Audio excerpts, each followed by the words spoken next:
Hi, folks. This is Mark Smith with Family Tree Brand Life Coaches. Have a video for you today called 10 Results of Unstable Borderline Mothering. And if you grow up with an unstable borderline mother, uh, you're going to get these kind of results in your life. So, 10 for me in my own experience that I've gone through. Uh, Number one, these aren't in any particular order. Number one, you're going to be wired to attract and fall in love with people who are really mean, really crazy, and who abandon. In other words, you're going to be attracted either to a narcissist or to a borderline. So that's unfortunately the way Mother Nature has designed for us to heal our childhood wounds. Is we are attracted to them, we marry them, and that person is in our life. We feel to torment us and to make us miserable, but really they're in your life to provoke you to heal and to provoke you to get healthier. The second thing is you're going to feel a compulsive need to rescue any person romantically or non-romantically that is put together psychologically like your borderline mother. As a man dating, it could be that wanting to be the white knight in shining armor who steps in and fixes and heals everything. The third thing is you're going to feel shame when you have healthy impulses to take care of yourself and to set boundaries. And when you have a sense of healthy entitlement, it's not going to feel healthy to you. You're going to feel shame and guilt. Number four, you're going to become a codependent. If you're a male, Robert Glover's book calls it Mr. Nice Guy, and his book is called No More Mr. Nice Guy. Basically, you're going to have a high tolerance for being shamed, for being belittled, and for being verbally abused, if not physically abused. I've worked with so many people through the years. It's like they're in a cult group, and the cluster B person is the cult leader, and it's a one-person cult group, and the codependent or the Mr. Nice Guy is the cult follower. And it's like they're brainwashed. I think you guys out there who've been through this and women know what I'm talking about. And people around you, when they see the verbal abuse and the belittling and the shaming, they just sort of look at you like, why are you still here? Number five, whenever you feel out of control as an adult, you're going to panic and you're going to feel anxiety, and you're going to order your life in such a fashion to where you rarely have to feel that feeling of being out of control. It's because you grew up with so much chaos and so much instability.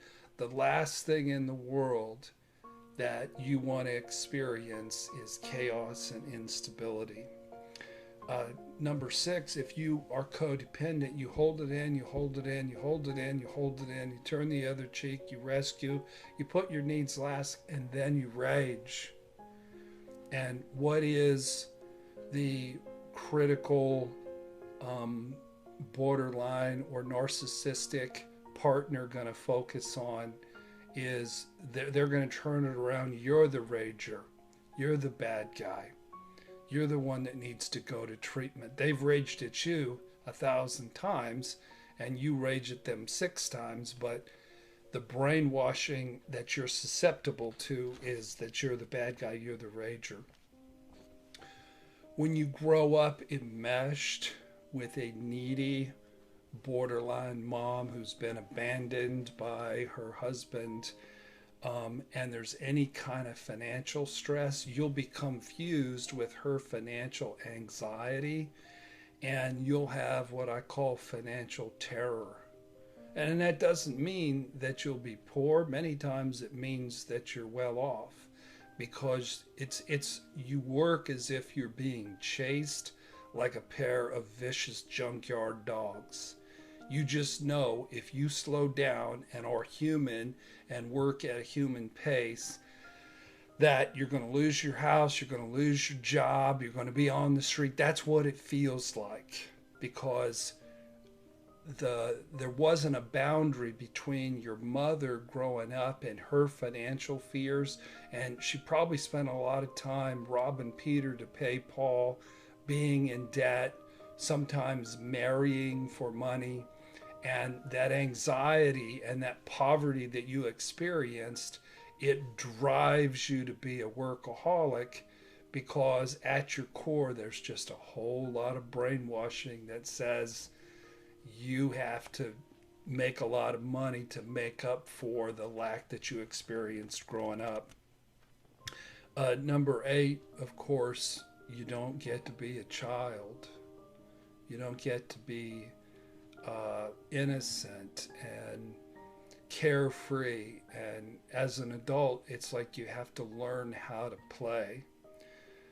Number 9 is you will develop a lot of ways to medicate your pain, whether it be alcohol or drugs or food or computers or sex. And the 10th result from growing up with an unstable borderline mother is you're going to have a startle response. Living with that kind of a mother, they can change on a dime, and they can go from being in a good mood to being in a rage like this. So you're going to be an expert walker on eggshells.